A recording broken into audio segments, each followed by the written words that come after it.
জনপ্রিয় অভিনেত্রী কনীনিকা ব্যানার্জিকে দেখা গেল ফাইভ অ্যান্ড ডাইমে আয়োজিত বসন্ত উৎসব পালন করতে। সেখানে উপস্থিত ছিলেন ফাইভ অ্যান্ড ডাইম এবং আশা অডিওর কর্ণধর অপেক্ষা লাহিড়ী, জনসংযোগ বিশেষজ্ঞ পারমিতা ঘোষ ও জনপ্রিয় মডেল মাধবীলতা মিত্র।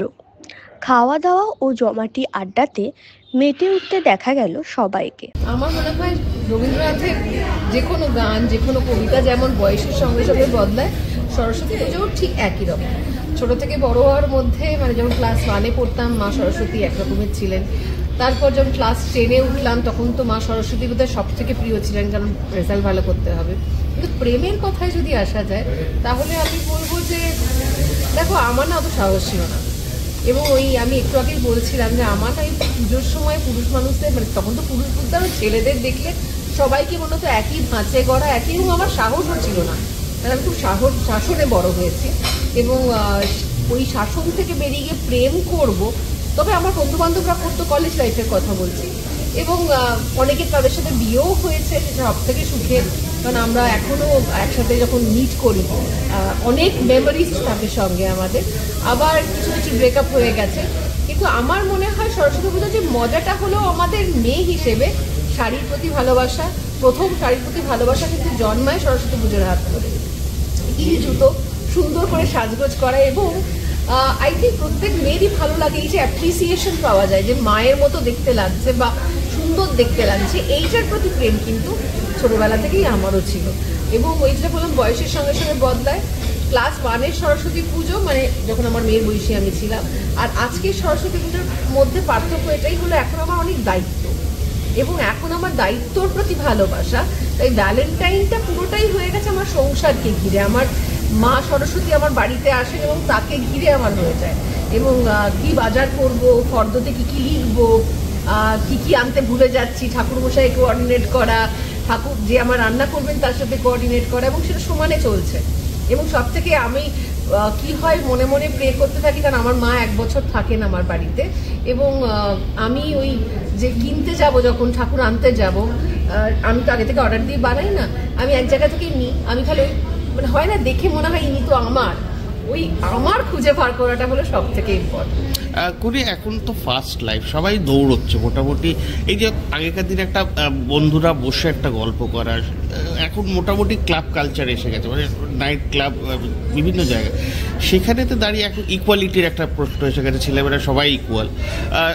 সম্প্রতি বেশ কিছু ঘটনা আমাদের সামনে এসে অ্যাকচুয়াল যে প্রেম, মানে যেটা আগেকার দিনে আমাদের বাবা মায়েদের দেখেছি বা শুনেছি, সেই প্রেমটা কোথাও হারিয়ে যাচ্ছে। দেখো, যে প্রেম পড়ে বড় হয়েছে, যে প্রেম দেখে বড় হয়েছে, সেই প্রেম এই মুহূর্তে পৃথিবীতে নিশ্চয়ই কারো না কারোর মধ্যে আছে, কারণ প্রেম যদি না থাকে তাহলে তো পৃথিবী চলবে না।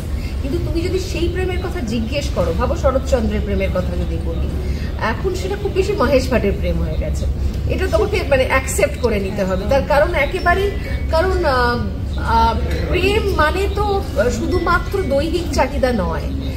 এমনও অনেক প্রেম, যেমন আমি একাকাশে যখন সিরিয়াল করতাম, সেখানে আমার যিনি পড়ার টিচারের সাথে এই মেয়েটি প্রেম করতো, তা সে তার হাতে চুমু খেয়েছিল বলে আমার এখনো সিনটা মনে আছে, কারণ আমিও তখন একই বয়সী।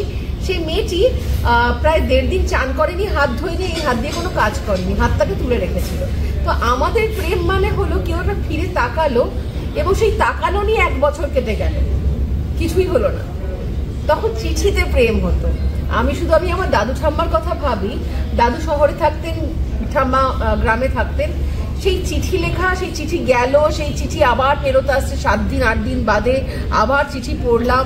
মানে ভেতরের পেনটাকে, ভেতরের প্রেম তো অনেক রকমের রস নিয়ে আসে ভেতরে, শুধুমাত্র যে ভালো লাগা তা তো নয়, প্রেম বিরহ আনে।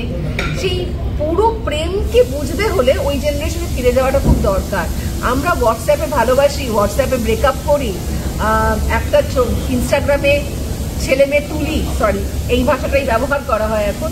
তো এই জেনারেশনের কাছে না খুব সহজলভ্য, তো যে জিনিসটা সহজলভ্য হয়ে যায় তার কিন্তু মেয়াদও কম হয় আর তার ভ্যালুও কম হয়, মানে ভার, মানে যেটা একটা প্রেম মানুষের জীবনকে বদলে যেতে পারে। এবং সেই সব প্রেমগুলো আমরা কিন্তু, সেটা হতে পারে আমি সরস্বতী পুজোয় প্রেম করিনি, প্রেম প্রত্যেক মানুষের জীবনে এসেছে। এবং আমার মনে হয় প্রেম যত তোমায় কষ্ট দেবে, যত তোমায় ভাবাবে, তত তুমি বেটার মানুষও হবে। তাই প্রেম আসা খুব দরকার। আমি জানি না এই নেক্সট জেনারেশনের কি হবে, কারণ নেক্সট জেনারেশন অনেক বেশি প্র্যাকটিক্যাল দেখতে গেলে, এবং ওরা জানেই প্রেম থেকে কি কি নিতে হয়। সেটা আবার বলতে হয় এরা অনেক বেশি স্মার্ট, এরা জানে, আমাদের মতো বোকা নয়। আমরা বছরের পর বছর একজন মানুষকে নিয়ে কেঁদেছি, ভালোবেসেছি। বা যদি রবি ঠাকুরের কথা বলি, আমি তো প্রথম রবি ঠাকুরের প্রেমে পড়েছিলাম, এবং মানে ওনার প্রত্যেকটি লেখায় আমার খালি মনে হতো যে রবি ঠাকুরকে আমি সামনে দেখতে পেতাম। এটা মানে প্রত্যেক মেয়ে, যারা আমরা রবীন্দ্রনাথ পড়ে বড় হয়েছি, শরৎচন্দ্র পড়ে বড় হয়েছি, বঙ্কিম পড়েছি, আমাদের না মানে ছুটিতে তো এগুলোই পড়তাম। তাই আমাদের প্রেম আলাদা, এই নেক্সট জেনারেশনের প্রেম আলাদা, কিন্তু তুচ্ছ নয়। আমি বিশ্বাস করি প্রেম সর্বোচ্চ, এবং প্রেম যেন থাকে, সামান্য হলেও থাকে, শারীরিকের ঊর্ধ্বে গিয়ে আত্মার সাথে আত্মার প্রেম থাকে। খুব জ্ঞান দিয়ে বললাম, but it is very true. মানে এই আত্মার প্রেম না থাকলে জানো তো, মানে ওই যে বন্ডিং, এই যে এত ডিভোর্স হচ্ছে, এই একটাই সমস্যা, কারণ আমরা খুব ব্যস্ত। শেষ প্রশ্ন, সরস্বতী পুজো নিয়ে তো খুব ব্যস্ততা থাকে আমরা জানি, এবং 14 ফেব্রুয়ারি আমরা যেটাকে এখন মোটামুটি বলে ফেলেছি প্রেমের দিবস হিসেবে, তো সেই দিন কি করা হয় মানে জেনারেলি? আমার ছেলের জন্মদিন ওই দিন। আচ্ছা। তো আমার বিয়ে হয়েছে আজকে 8-9 বছর হতে গেল। তো বিয়ের পর থেকেই ভ্যালেন্টাইন্স ডেতে আমার ছেলের জন্মদিন পালন করা হয়, এবং তার আগেও যে আমার জীবনে খুব ভ্যালেন্টাইন্স ডে ছিল এমনটা নয়। আমার একটা সময় আমার ভ্যালেন্টাইন আমার বেড়াল ছিল, একটা সময় আমার ভ্যালেন্টাইন আমার যে পোষ্য কুকুর ও ছিল। এখন আমার ভ্যালেন্টাইন যে পাশে বসে আছে, এ তো আমার সর্বক্ষণের সঙ্গী। এবং আমি বিশ্বাস করি ভ্যালেন্টাইন মানে যাকে তুমি ভালোবাসো। একটা সময় আমার মা বাবাও ছিলেন। তো বেসিক্যালি একা নয়, যাকে ভালোবাসবো সে সঙ্গে থাকা মানে হলো I have my valentine and enjoy with that soul. Thank you. Thank you. এখানে মডেল বা অন্য বা কোনো প্রফেশন বলে না, মানুষের জীবনে প্রেম খুবই ইম্পর্টেন্ট। তবে সবসময় যে প্রেমটা সবসময় আমি একটা মেয়ে বলে একটা ছেলের সাথেই হতে হবে, সেটা ভালোবাসাও তো হতে পারে। মানে আমরা যদি প্রেমের বদলে নামটা বদলে ভালোবাসা বলি, ভালোবাসা কিন্তু দুটো বন্ধুর মধ্যেও হয়, পরিবারের সাথেও হয়। তো ভালোবাসা আমার জন্য ইম্পর্টেন্ট রাদার দ্যান প্রেম। তো সেটা আমার মার সাথে আমার ভালোবাসা হতে পারে, পরিবারের সাথে হতে পারে, আমার জীবজন্তুর সাথে হতে পারে, কারোর সাথেই হতে পারে। তো সেই জন্যই রাদার দ্যান প্রেম আমার কাছে। আর তুমি যেটা জানো, আমার বন্ধু বান্ধবের সাথে সম্পর্ক অনেক বেশি স্ট্রং। তো আমার কাছে ভালোবাসার মানে সংজ্ঞাটা অনেক বেশি প্রয়োজনীয় রাদার দ্যান প্রেম। মাধবীলতা মিত্র প্রথম প্রেমে কবে পড়ে? একবারই প্রেমে পড়েছি, এবং তার সাথেই আমার বিয়ে হয়েছে। গত 25 বছর ধরে তার সাথে সম্পর্কে রয়েছি। মানে 14 বছরের সম্পর্কের পরে হ্যাঁ না এর পরে 14 বছর পরে বিয়ে হয়ে আজ বিয়ের 11-12 বছর হয়ে গেল। তো 25 বছর ধরে সেই ভদ্রলোকের সাথেই সম্পর্কে আছি। ভ্যালেন্টাইন্স ডেতে জেনারেলি কি করো? কি করি, গত 19 বছর ধরে মডেলিং করছি, তো মোটামুটি ভ্যালেন্টাইন্স ডে সেলিব্রেশনে কিছু না কিছু কাজ থেকে যায়। তো আমি সবসময় চাই যে মা লক্ষ্মীর আশীর্বাদটা যেন আমার কাছে থাকুক রাদার দ্যান ভ্যালেন্টাইন্স ডে।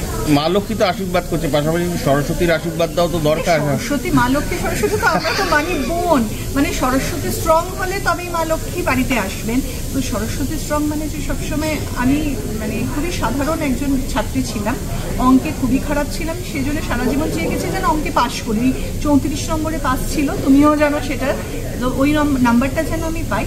হ্যাঁ, মা সরস্বতীর কাছে একটাই জিনিস চাইতাম, যে তুমি আমাকে এমন কিছু কলা দাও, এমন কোনো কলায় পারদর্শী করো যাতে তোমার বোন মা লক্ষ্মী আমার কাছে সবসময় গাঁটছড়ায় বাঁধা থাকেন। শেষ প্রশ্ন মাধবী, যেটা কিছুক্ষণ আগে আমি কনিকেও জিজ্ঞেস করলাম, যে এখন আমরা ইকুয়ালিটিতে বিশ্বাস করি, জেন্ডার ইকুয়ালিটি, মেয়েরা ছেলেদের থেকে অনেক এগিয়ে। আমরা বিভিন্ন যে আগে একসাথে বসে ফ্যামিলিতে গল্প করা থেকে এখন যে কালচার দেখতে পাচ্ছি, নাইট কালচার, সেখানে পাবে বলো বা বিভিন্ন জায়গায় মেয়ের সংখ্যা বেশি ছেলেদের তুলনায়।